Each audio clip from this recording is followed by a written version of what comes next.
Hello everyone and welcome to episode number 4 of Particles in a Box. Today we are going to be talking about integration.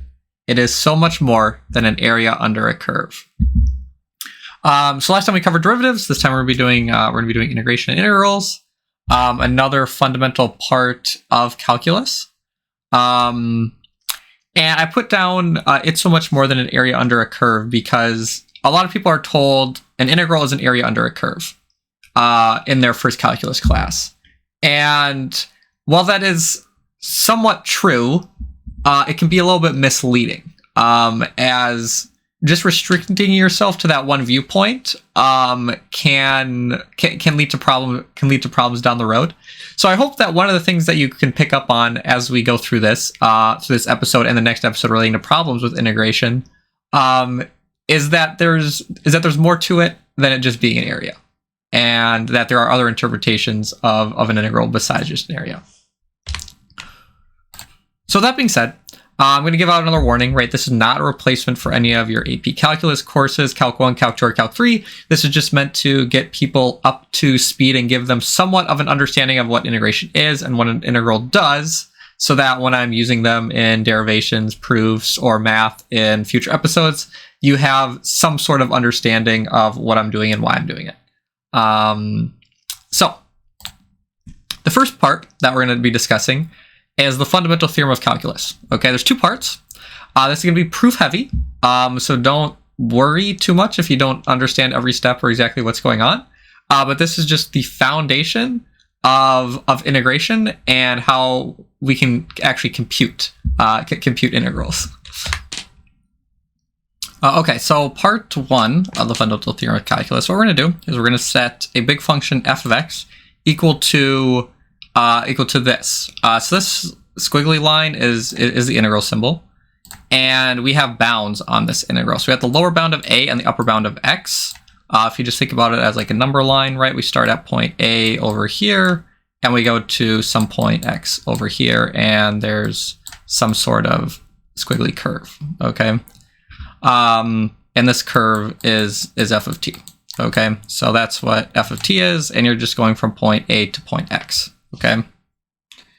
So what we're going to do is that we're going to attempt to find the derivative of this function, big F of x, okay? So we're going to use our definition of the derivative from the last episode. We're going to plug in our x's and h's, and we're going to factor out the 1 over h, okay? Problem is we have a negative sign right here, so we're going to make that a positive sign, okay? In order to do that, we just switch the limits of integration. So a now goes to the top, and x is now at the bottom, right? So if you go from a to x, right? Well, now we're just going the opposite way. We're going from x to a, and it turns out that there's just a factor of -1 that's involved with that. That's integral property. That'll probably become clear as we do some examples farther along the road, but for now, we're just going to do that. So then what's going to happen is, since a is at the bottom and a is at the top here, what we can do is we can rewrite this in terms of one integral that goes from x to x plus h, which is nice as we now only have one integral to deal with. Okay, this is also an integral property, and yeah, we're just going to go ahead and do that. So what we're going to do is we're going to do some definitions. We're going to let f of small m be the absolute minimum on the interval x to x plus h. And then we're going to let f of m be the absolute maximum on the interval of x to x plus h. Okay? So what we're going to do here is we're going to set this up in an inequality. Okay? So we know that f of small m, is going to be less than the value of this integral, okay? So everyone wonder, well, how do we know that for sure? Well, one way to interpret an integral is an area under a curve, which I kind of alluded to, right? So your integral has to be larger than whatever the minimum value of your function is. So like if your minimum value of your function, right, is 0 down here, right? Well, your integral has to be larger than, the area has to be larger than 0. It can't be 0. It just can't be less than 0. Okay. Again, as we do examples, it'll probably make a little more sense. We also know that the integral has to be less than the maximum value of the function, right? So like you can't have more area than the maximum value of your function, okay? On the interval that we're dealing with. So we're going to set this inequality, okay? And right here, I decided to rewrite this as a function of x and h, okay? If you look up a proof of this, sometimes we'll just set this equal to f of x, small f of x. To me, that's a little bit misleading, right? Because there are still h's in here, right? And we're doing a limit with respect to h, right? So it's important to remember that this function does depend on h and it does depend on x, okay? So that just allows us to rewrite this a little bit neater without all of the fancy rigmarole right in the middle here, okay? So what we're going to do is that we're going to use what's called the squeeze theorem, okay? Is that can we show that this and this go to some value, okay? So we're going to evaluate the limit of small f of m as h goes to 0, okay? When h goes to 0, the value of m is going to approach x. So like, how does that make sense? Okay, well, we have our lower bound x right here, right? So as h goes to 0, right? As this h goes to 0, well, this bound is going to approach x, right? So as h gets smaller and smaller, gets closer and closer to 0, the upper bound is going to get closer and closer to x, okay? So we can say that m, the value that the absolute minimum is going to be getting closer and closer to x as these 2 points, x and x plus h, get closer and closer together, okay? And it turns out, right, when you do that, well, you just get f of x. You just get the value of the function at x, okay? And we're going to do this again for big f of m, right? So as h gets closer and closer to 0, it gets closer and closer to the point x, right? And it turns out that the maximum is also going to approach the same value, right? So if you pick some point, right, you know, as you get closer and closer together, right, well, it's just going to approach the same value, right? So what that allows us to do is it allows us to rewrite our inequality where the upper and lower bounds of this inequality are now f of x. And so in order for this inequality to be true, right, with this middle part in here, with this limit, right, in order for this inequality to still be true after we evaluate the limits of the outside parts, it means that the limit of our function that we redefined up here, right, is really just f of x, right? Which means that f of x is equal to f prime of x. So remember, we started up here, right, with f prime of x, right? We wanted to find out what the derivative was of f prime of x, and we ended up finding what the derivative was. It is this function. It is this function f of x. So you might be thinking, what does this actually mean? Like, I'm still kind of confused, like what's actually going on? And so what this is really saying is that you can find the derivative of a function if it is continuous on the interval from a to x, okay? That's really what this is saying. And so, again, you still would be like, well, how is this useful, right? Like the last episode, we just did a bunch of derivatives. What's the difference here? Well, you have this function, right, that you define in terms of an integral, right, which is a pretty big deal. But what it's saying is that this inside function right here is the derivative of this big f of x function. Okay, so if you take the derivative of f of x and you do what I will call mathematically dubious, right? But just get the point across, right? Is that if you take the derivative of this f of x, right, you're gonna get the function f of t on the inside. Okay, so if you take the derivative with respect to x, you're gonna get the function f of it's gonna be f of x, right? Because you're still dealing with the variable x, but it's gonna be the same form as f of t. Okay, so again, that's great. But is there something a little bit more, right? It feels like this is just like leading up to something, right? And I did call it part 1, so it is leading up to something else, right? So we're going to get to part 2, okay? So for part 2, what we're going to do is we're going to find some function g of x is equal to the same integral that we just did. And it's like, okay, well, that's great. Why is this helpful? Well, we now know that g of a is going to be the a to a, and turns out by an integral property that this is just equal to 0. Okay.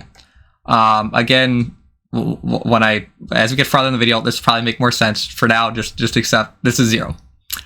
So from part 1, right, we have this other big function f of x. Okay. And so what we can say is that the derivatives of g prime of x and f prime and big F prime of x are actually the same, right? Because right, if we go back, right, we said that f of x is equal to f prime of x, right? So we want to do that, right?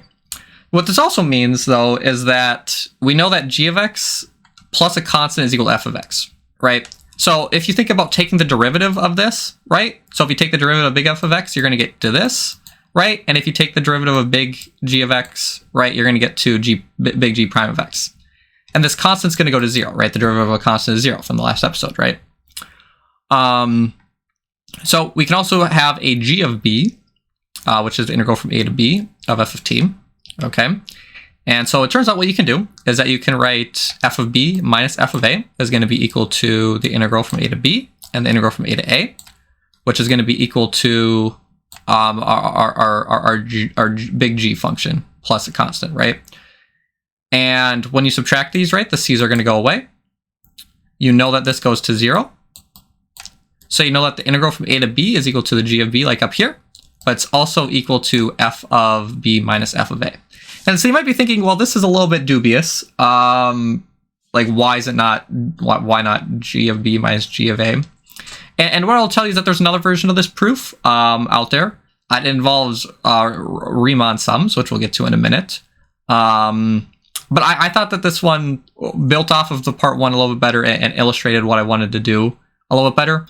But what this really shows, right, is that if you know your function, big F of x, right, and you evaluate it at b, and you evaluate it at a, and you subtract the two, it gives you the value of this integral.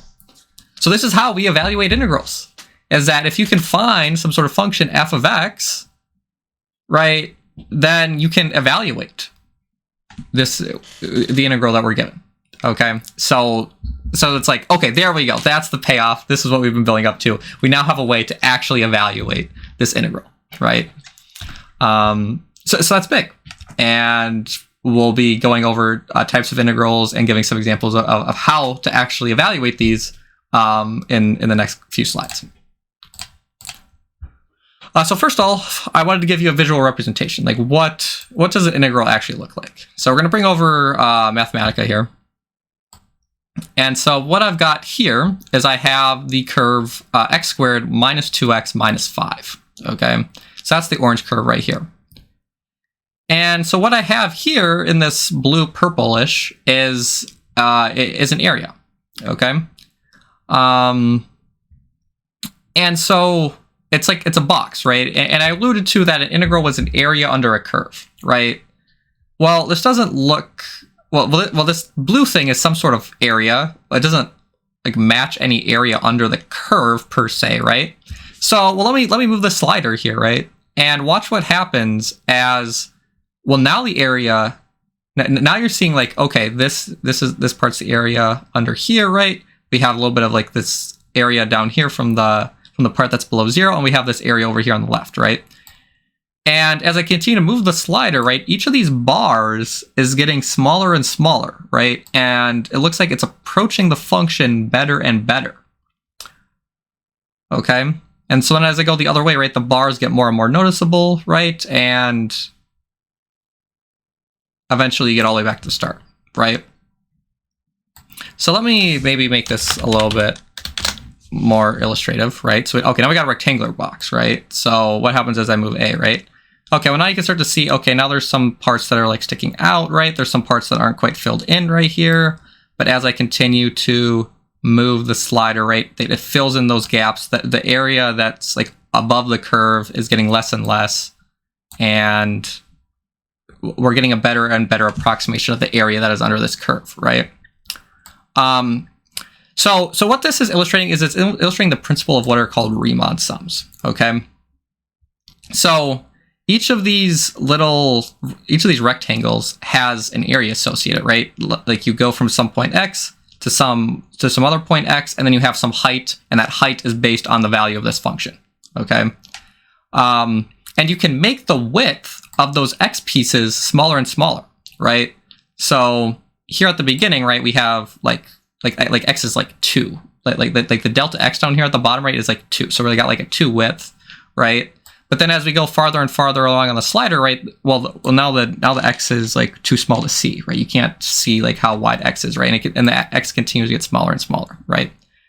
So the idea behind an integral, right, is that the x portion, right, the width of these bars is infinitely small, right? Like you get as close as you can to having this width be 0 without it actually being 0. And when these bars are infinitesimally small, when you do this, it gives you the actual area under the curve of this function, okay? So with that being said, let me toss this over here, right? Is it an area or is this a sum? And you're probably thinking like, well, you just described this as an area. So how can it be a sum? Well, okay, let's bring this back over, right? Okay, so we have an area of each one of these bars, right? Okay, so each bar has an area, and you know the area of the bar is going to change as we get infinitesimally small. But I want to ask you, are we taking the area? So we have an area of each bar, but at the end of the day, we have to sum all of these bars, right? So are we summing the area of the bars, or are we just adding up a bunch of, or are we just doing a bunch of areas? Now you might be like super confused as to what I'm saying right now, which is fairly understandable, but it's just a little bit of a philosophical question, right? Like, is it an area or is it a sum of areas, right? Is it an area or is it a sum of areas? Okay, so that's the part that I want you to think about it as you continue watching this episode and the next episode. Is it an area or is it a sum? Okay, just keep that in the back of your mind. All right, so that's what the visual representation of an integral is, right? Is that you have these bars, the bars get smaller and smaller, right? And then once the bars get infinitesimally small, you get the actual area, okay? But how do we actually calculate integrals, right? Like, okay, we had the fundamental theorem of calculus that I showed you, right? And it alluded to that we have some way of being able to actually evaluate these. How do I actually do that, right? Well, the first thing that we need to understand is that there's two different types of integrals. There is a definite integral and there is an indefinite integral. Okay, so a definite integral is that we have some limits. We have limits a and b, and indefinite is we don't have any limits. Okay. So for an indefinite integral, right, we are just trying to find what the antiderivative of the function is over the entire domain of x, right? There's no domain restriction on what x can be, right? And so, for example, if you want to do the indefinite integral of e to the x, you just get e to the x. But you also get out this constant, okay? And the best way of thinking about this, right, is that if you take the derivative of this outer function, right, of this function on the right-hand side, you should get the function on the inside, okay? So the function on the inside is e to the x, and the function that we get out on the outside is e to the x plus c, right? So now you can go back to the last episode, right? Remember, okay, well, what's the derivative of e to the x? The derivative of e to the x is e to the x. Okay, cool. What's the derivative of a constant? The constant derivative is 0, right? So if you take the derivative of the outside, you get back the inside, okay? So what about definite, right? Well, so definite, we have limits on this, right? And so we're actually going to be evaluating an area now, right? We're not just finding the antiderivative, we're trying to find an actual area between the points 0 and the natural log of 2 of the function e to the x, okay? Right? So remember e to the x, right? It crosses here and it goes up, right? So we're going from 0 to the natural log of 2. And we're trying to find, that's not a very straight line, but we're trying to find this area in here, right? So what the indefinite integral allows us to do, right, is we get the antiderivative, which allows us to kind of just shortcut straight to evaluating this, right? So we know that the antiderivative is e to the x plus c, right? So then we can just plug in our upper limit, and then we can subtract our lower limit, right? So keep in mind that this is like doing f of b minus f of a, right? Where f of x is our function, is our indefinite function up here, okay? So when you plug this in, right, the constants cancel out, and you get 2 minus 1, so the area is 1, okay? Pretty nice neat example. But you'll oftentimes see this constant c left out, okay? Again, it depends on the situation, right? Like if you're doing a definite integral, right, since you're subtracting these, right, the constant's going to cancel out. But it's important to understand that it's there. It's there for a reason. And that you can get answers wrong to problems if you don't put it in the correct spots and in the correct situations. So it's one of those things where it's, when in doubt, put it in, right? Once you get more experience, you get better intuition, you have a better understanding of what's going on, right? You can kind of instantly just think about it and go, oh, yep, I need it, or nope, I don't need it at all, right? So yeah, so that's the definite versus indefinite debate. Well, not necessarily debate, just what is the difference between a definite and indefinite integral. So then we have a bunch of known functions, right? So if you take a look at the derivative, there was a slide that was very similar to this for derivatives, right? And I was like, okay, you should probably memorize most, if not all of these, right? And a lot of these should look like fairly familiar to you, right? Except it's backwards, right? Because you're doing an antiderivative instead, right? So like the derivative of a sine is a cosine, right? But if you take the integral of a cosine, you get a sine, right? If you have a constant, right, the integral is kx. But if you take the derivative of kx, right, you just get back to k, right? And same with like the power rule, right? Well, now it's 1 over m plus 1, right? Because if you take the derivative of 1 over m plus 1 x to the m plus 1, right, when you drop down the m plus 1, this constant goes to 1, and you're just left with x to the n, right? But when you integrate x to the n, right, you go the other way, and you need the 1 over the m plus 1, okay? Same thing with 1 over x, right? You get the natural log of absolute value of x. This is a trap. Okay, I'm putting up a trap warning right here. Do not forget that it is the natural log of the absolute value of x. That can bite you sometimes. So definitely be careful of that. And you should hopefully remember this, right? Because if you try to take like the natural log of like -2, right? Well, hang on, that doesn't work. You can't take the natural log of -2. That's not defined. So yeah. So don't forget about that. Again, it's one of those things where most of the time it doesn't matter, but there's that like 1% case where it does, and you might get bitten. And I don't want you to get bitten. So don't fall for that. And then yeah, there's a bunch of other ones on here. But if you have that derivative slide from the last episode, like relatively memorized and good in your brain, right? It should that should be enough for you most of the time, right? You don't really need to go through and memorize all of these, right? It's just kind of going backwards. It is really what it is. So I mean that's all fine and dandy, right? It was just like, okay, you can just straight up write down whatever the antiderivative is, but sometimes it's not always going to be super obvious, right? You get a really ugly looking function. Yeah, there's lots of reasons why you might not just be able to rattle off an answer off the top of your head like that. So we need to go to some other methods in order to find an antiderivative and be able to evaluate the integral that we're faced with. So one of those techniques is called use substitution. Okay. So over here on the left, we have the indefinite integral of 1 over 4x plus 3 dx. Okay.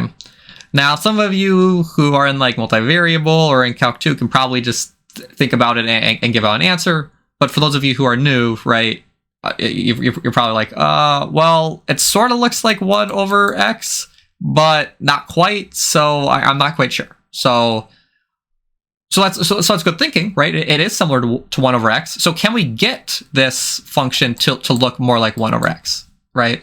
And the answer is yes, we can. And how we do that is we use the substitution. Is that we're going to allow u to equal 4x plus 3, okay?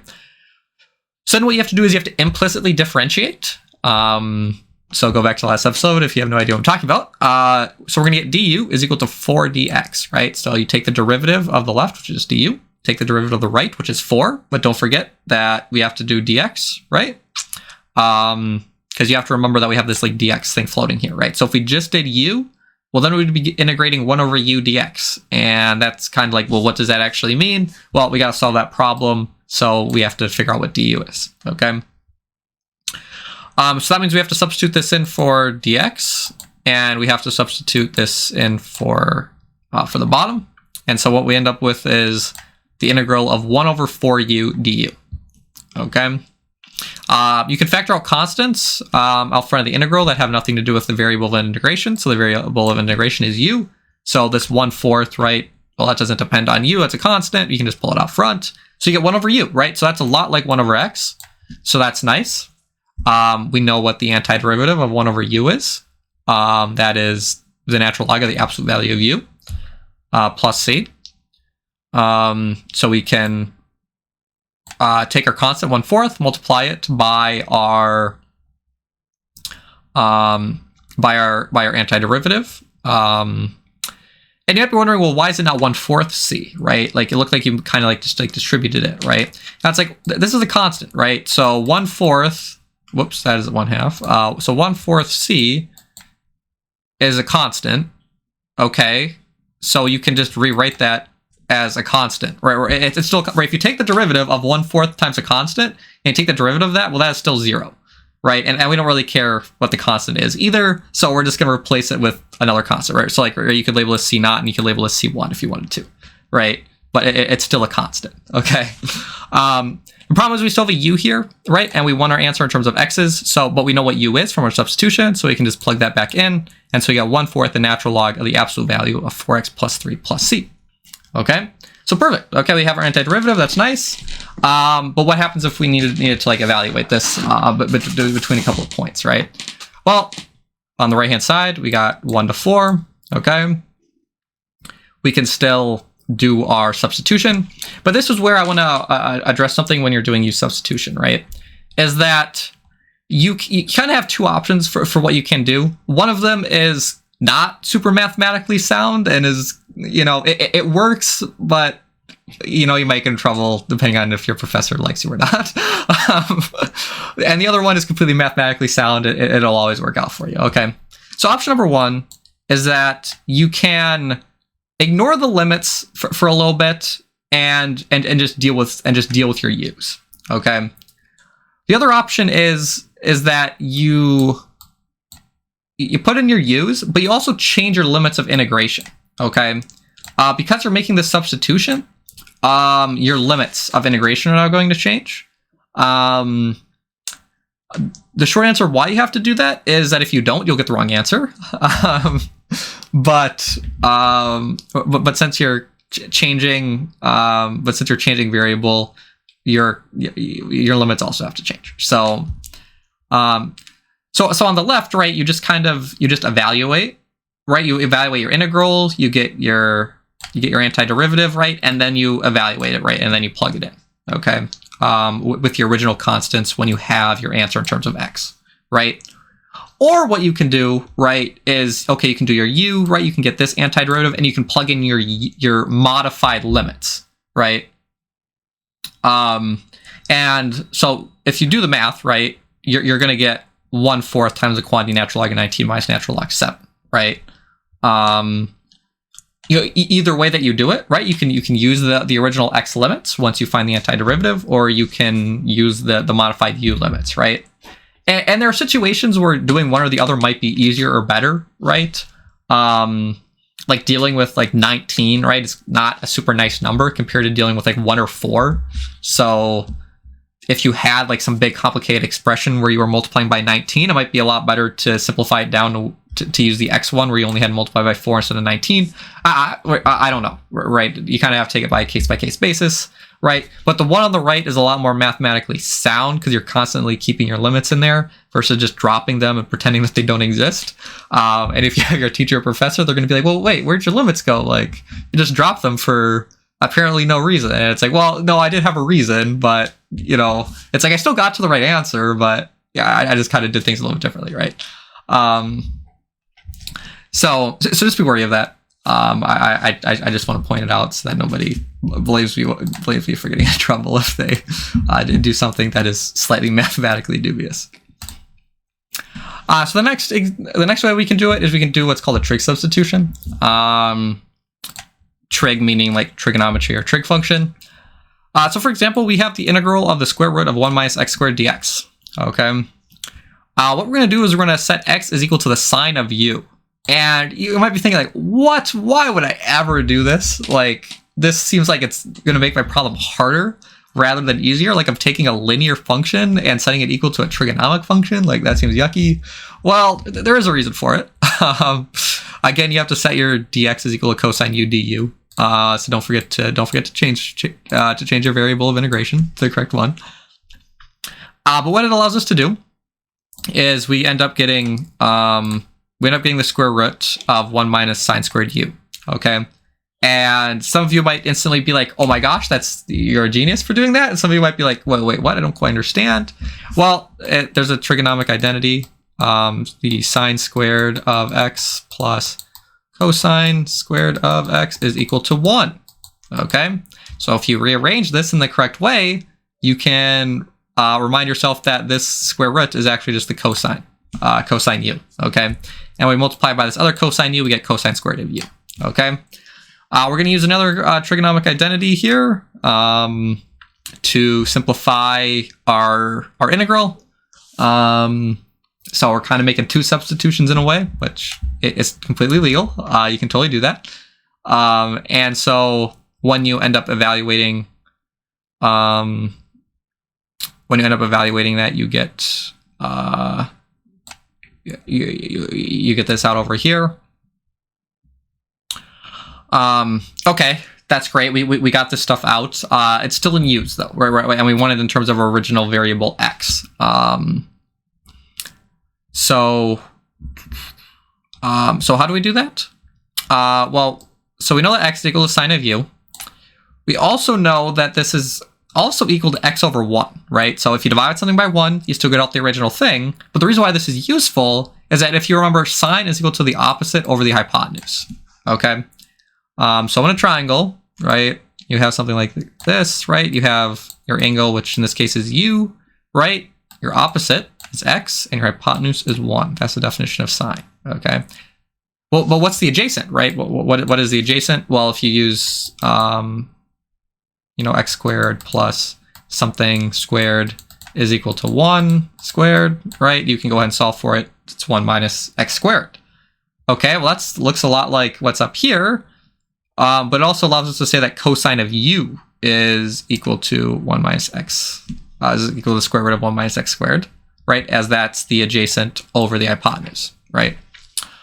So you do that. We also have a sine of 2u up here. So we need something to replace sine of 2u with. And that is this identity right here. And we also know that u straight up is equal to the inverse sine of x, right? So you might just be thinking, well, why don't we just do this right away? Well, the sine of 2 sine inverses of x, I mean, yeah, I guess you can get something useful out of that, but it's just a little bit convoluted. So, so we have our function in an expression down here, right? We can plug in everything that we know, and when you simplify it down, you get to this relatively, honestly, it doesn't look like a whole lot, right? It's just kind of like whatever. But that's the antiderivative of the square root of 1 minus x squared. So that's also a good way to check your answer, is that if you take the derivative of your answer, right? If you take the derivative of this and you don't get the square root of 1 minus x squared, that means you did something wrong.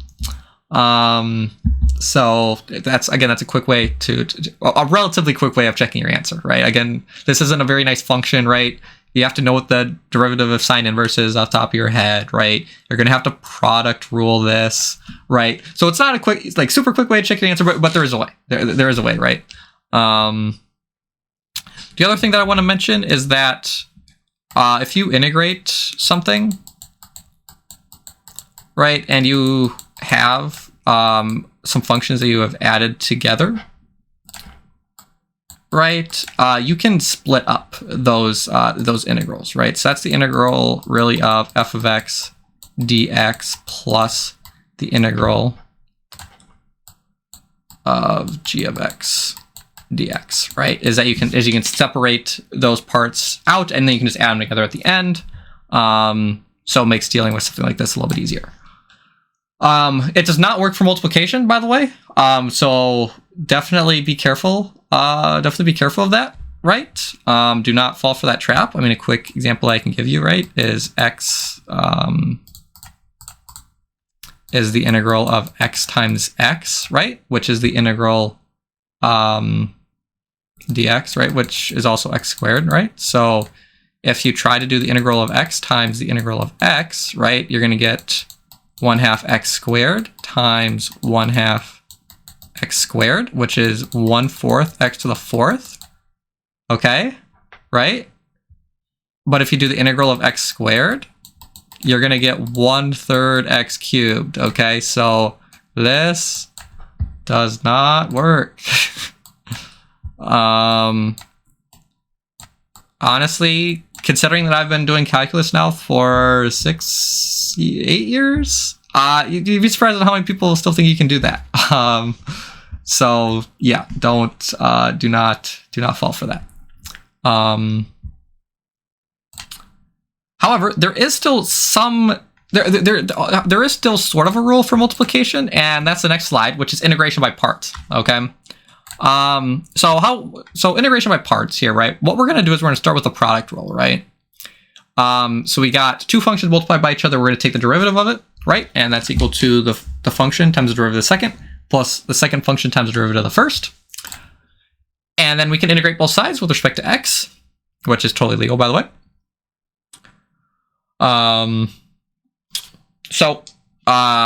Since this is a dx and you have a prime right here, those go cancel, and you just get your two original functions. You get your two functions multiplied, by each other. Again, if you want to know more about this, you can look up a proof or take a calculus class. They'll fill you in. So that's still equal to all these integrals out here, right? And then we're going to rearrange it to where we have this is equal to some stuff over here, right? And you might be thinking, well, wait, isn't this the thing that we care about? And the answer is actually no, it is not, right? We want to be able to use this to evaluate integrals, right? And so if we can get an integral that is in some sort of form where we have a function times a derivative of a function dx, right? We can now use the right-hand side to instead have the two functions themselves minus the integral of the first function with the derivative of the second function, right? So it's you basically like sort of like swap these two around, right? Okay, that's interesting. How is this useful? Right. That's a lot of times that's the question in physics is how is this useful? Well, for example, we have the integral of x e to the 5x dx. Okay, so what you want to do is you should think, okay, I got two functions multiplied by each other, right? This is kind of screaming integration by parts, right? If you have something that's being multiplied together and you have two functions that seems like they're just sandwiched together and being multiplied, right? Oftentimes integration by parts is the way to go, okay? Now, what to choose as your u and what to choose as your dv, that's something that comes with time. Just by taking a calculus class or seeing more examples of this, right, you'll get a better intuition as to what to choose as your u and what to choose as your dv. But for this problem, right, it's better to set u is equal to x. That means that du is just straight equal to dx. And then dv is equal to e to the 5x dx, which means that v is equal to 1/5 e to the 5x, right? So if you think about it, right, like your v right? You kind of just have to do a quick integral off the top of your head, right, to get from dv to v. But keep in mind, right, if you take the derivative of this, right, you should get back to your dv, right? So keep that in mind. So yeah, so we so another way of like of writing this, right, is like you have dv dx dx, right, is what this part is. So you can cancel out the x's, right? So you can write it as u of x dv is equal to uv minus the integral of v du. Okay. So that's an alternative way of writing what we have in this bottom line over here on the left. So we plug in our u and our v, and then we have our integral, right? And then this integral is, you can just kind of write all that off. Right, you can always pull out the 1/5, right, and then just do e to the 5x to simplify it a little bit for yourself. But either way, you end up with this. There isn't really any good way to simplify it. Keep in mind you do have your x out here, so you can't combine like terms. And so that's how you do integration by parts. There's definitely a lot more intricate examples, right, which I will go into in the problems episode. But this is just a useful strategy for evaluating integrals, right? It's like you have the product rule for derivatives, and you have integration by parts for integration, right? They're kind of sort of analogous in a way. Okay, so that was all integration with respect to one variable x. So now we're going to move on to multivariable integration. I'm just kind of going to introduce these, right? We'll use these farther down the line. But again, I like to introduce things early so that at least you see them, right? So when you see them later, you're not like, oh my gosh, why are we doing two variables? Like this, yeah, like what's going on, right? Introduce them now, get a little bit of familiarity, and you can also see something that we might be doing in the future. I might be like, oh my gosh, I really like, integration by two variables, that seems pretty cool. I want to know more about that, right? And that's, how you get curious and want to discover more and want to learn more. So the first thing is double and triple integrals.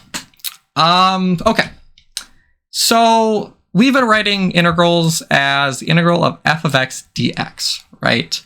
Well, we've been interpreting this as an area under a curve, right? So you have some sort of curve, could be a straight line, right? And you can evaluate and you can find the area under this, right? And you might be thinking, well, okay, so we've been doing a one-dimensional integral, right? But we have two dimensions. We have a y and we have an x, right? How, like, okay, I mean, that's fine. And then it's like all of a sudden now you're introducing, wait, you can just add on another integral symbol? Is that even allowed? Like what's going on here, right? Like, can I just like keep adding integral symbols out front? Like, do these things have different meanings? Like what's going on, right? Well, the answer is yes. You can keep writing integral symbols out front, and yes, there is a physical meaning to this, okay? And this is where the area under a curve idea can get a little bit misleading, right? So if I have, so say I've got this first integral here, right? Another way that I can think about this, right, is you just have a one-dimensional line, right? And you go from point A to B, okay? So say we have the integral A to B, right, of some function f of x dx, right? So this is just a one-dimensional x, for example, okay?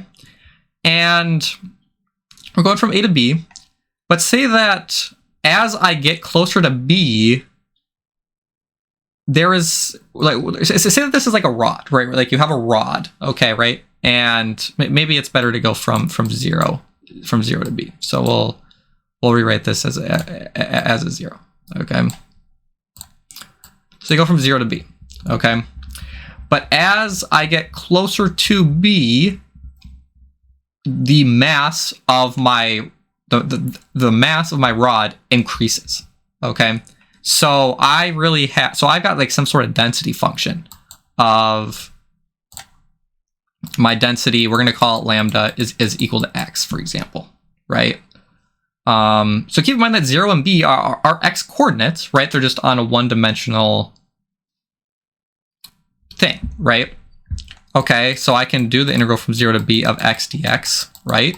And that's going to be 1/2 b squared, it turns out, right? I know I just read that off the top of my head, right? If you want to, do it yourself, go ahead. But it's going to give you 1/2 b squared, okay? So that is the mass of my rod, right? So first I might be thinking like, okay, well, what's this density function, right? Well, density is equal to mass, and in this case, it's a length, right? It's not a volume or an area, it's a length because we're doing one dimension, okay? So keep that in mind. And so since this is math per length, right? dx also has units of length, right? Since x is length, dx is also length. So when you plug in a dx, right? This thing has units of length, so you can cancel them out, so you get out a mass, okay? So I just did a one-dimensional integral on a one-dimensional line. Well, how is this related to what we've been doing where we have an x and a y, right? Well, you can think about it as, okay, you have a y, right? And you have the function y is equal to x, right? What I'm really doing is I'm projecting this function down onto one dimension, okay? To where you just have some increase in the mass density along this little rod, right? But again, it might be really confusing to some of you newcomers out there, but I don't really know how else to explain. I'm kind of like, you're not. I mean, there is like a mathematical definition of a projection, so it's not exactly what I'm doing, but I'm basically projecting this function y is equal to x onto this rod. Okay. So I've projected it down, which is great, and I found the mass of my rod. Okay. So how is this problem the same yet different from just doing from just doing one of these, right? Like you have a y is equal to x, right? And I found my area, right? Well, the answer is that technically we've been doing a shortcut, okay, to get to this one-dimensional integral, right? So here I've written something a little bit different, right? We have the integral, but we have another integral. And this integral goes from 0 to some function of x, okay? dy dx. Okay, so what in the world is going on here? Now I'm sitting at two integral symbols, but my mind's blown. What is going on, okay? So keep in mind, we're letting y is equal to f of x, okay? And we'll continue to use a linear line as that's pretty easy to remember, okay? So remember how we interpreted this one-dimensional integral as an area under a curve, right? Okay. But we made a couple of critical assumptions in doing that, right? We said that the area starts at x equals 0, okay? So we said that the area starts at x equals 0, and that we are going to the function f of x, right? We're going from 0 to the function f of x, right? And so if we extend this line downwards, right, we're going from 0 to the function f of x, right? Okay, so that's where the 0 and this f of x come from, right? Well, what's going on with this dy dx, right? Well, remember before we had bars, right? We had bars of some width, right? Okay, so these were bars. This had some width dx, right? Okay, well, that's great, but now we have a dy, right? Well, instead of bars, we now have rectangular things, which are dx, dy. Right? Right, so all of that's taken for a second. You now have a square of dx, dy.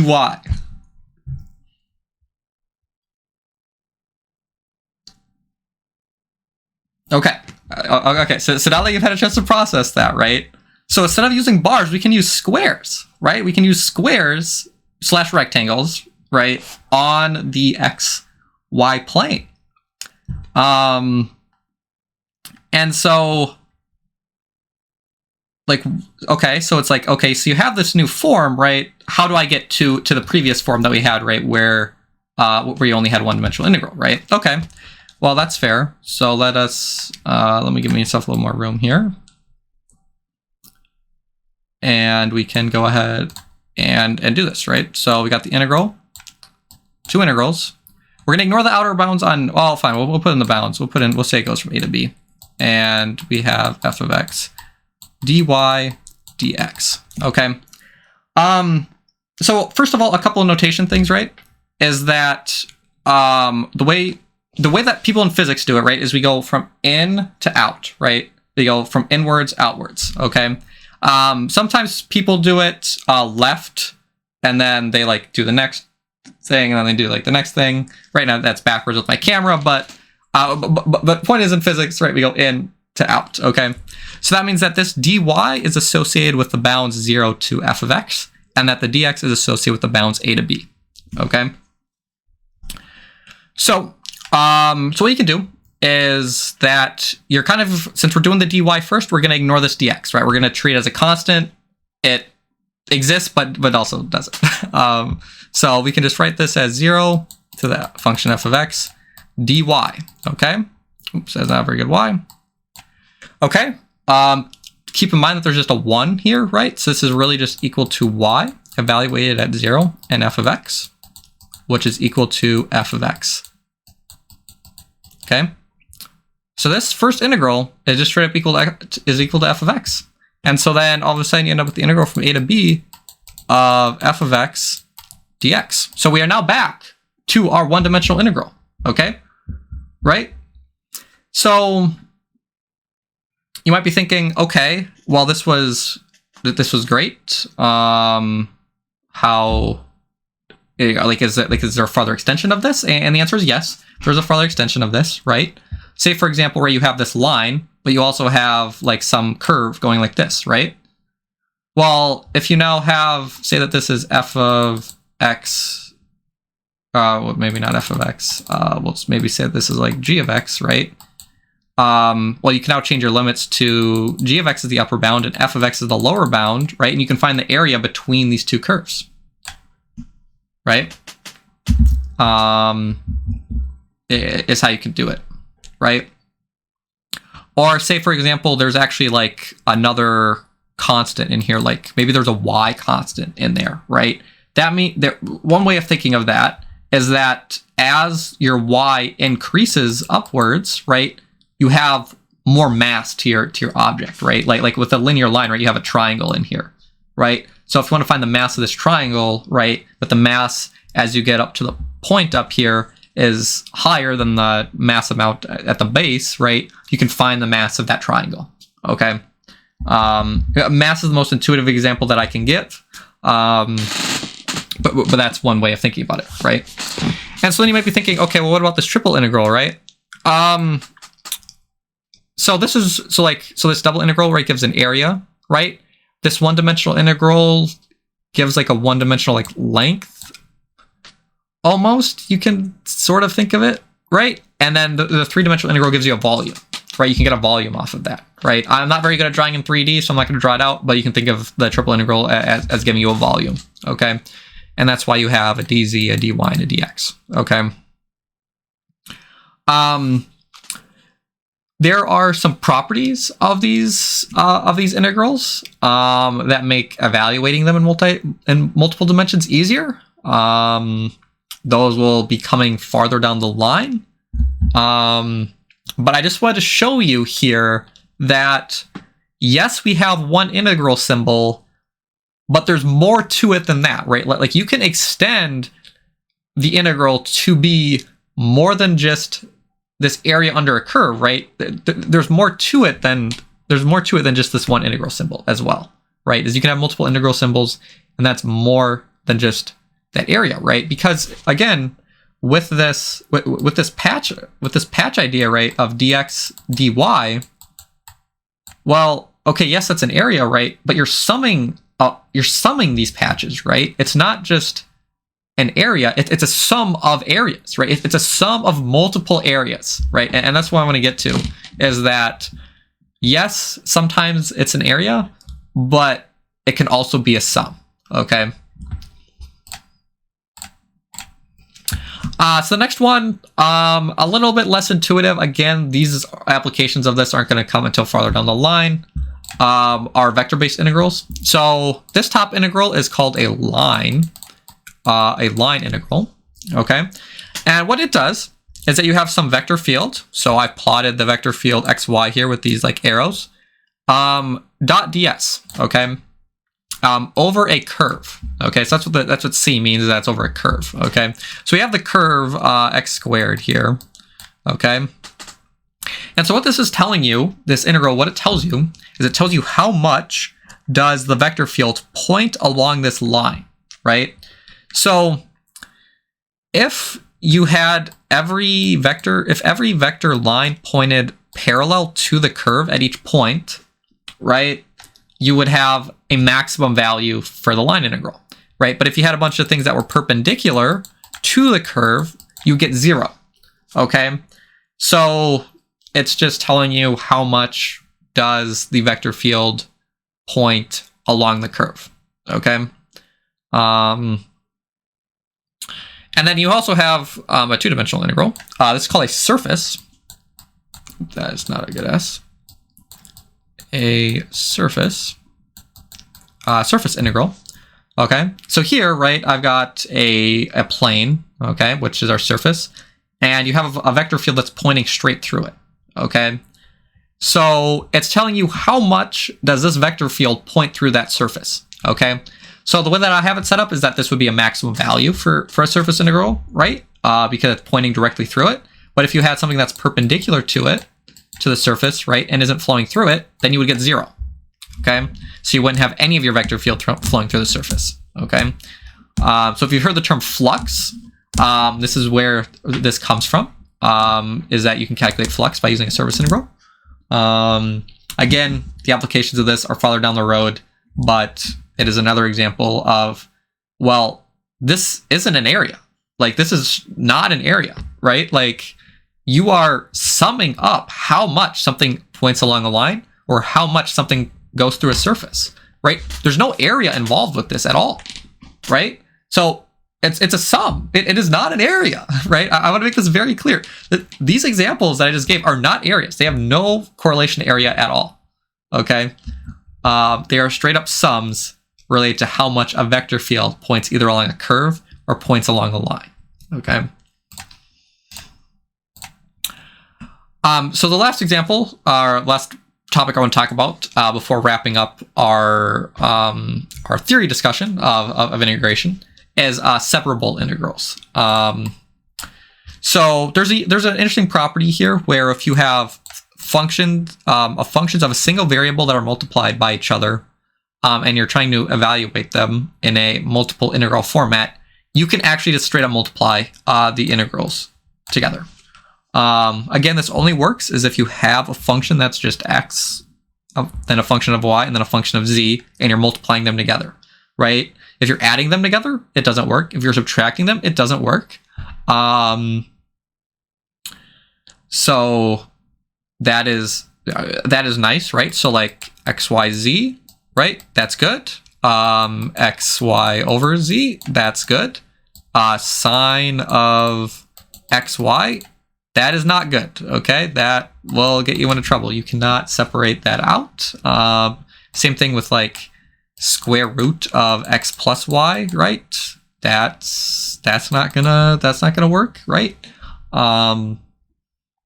So yeah, that's just a really powerful technique for quickly being able to evaluate some higher dimensional integrals.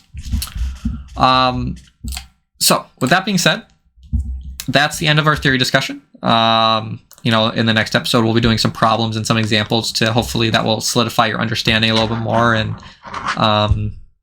maybe help you visualize what's going on a little bit better. So as always, like, comment, and subscribe if you can. I also have my Twitter down there. Feel free to email me with questions as well. I'd be happy to respond. So I hope that you have a little bit of a better understanding of what integration is, and I look forward to seeing you in the next episode.